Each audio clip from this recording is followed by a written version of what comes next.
Buonasera a tutti, ma quanta bella gente! E sono tutti siciliani, tutta bella gente. Tu che mi dicevi prima dietro le quinte? Veniamo nei posti giusti o stiamo a casa, giusto?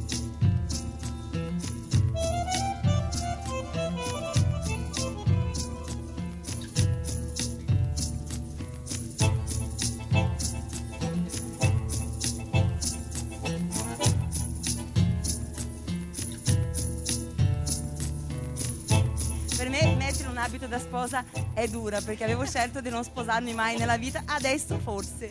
E io ringrazio ancora tutta questa accoglienza meravigliosa del popolo della Sicilia, veramente, guarda, fate parte del mio cuore. Grazie per la prossima. Madrina anche questa sera, Madrina. Così come è accaduto a Vittoria è un onore e sono molto contenta di essere stata invitata anche questa volta per essere qui con voi. Insieme saremo qua durante la serata, intanto vi auguro una bellissima serata, un bellissimo spettacolo.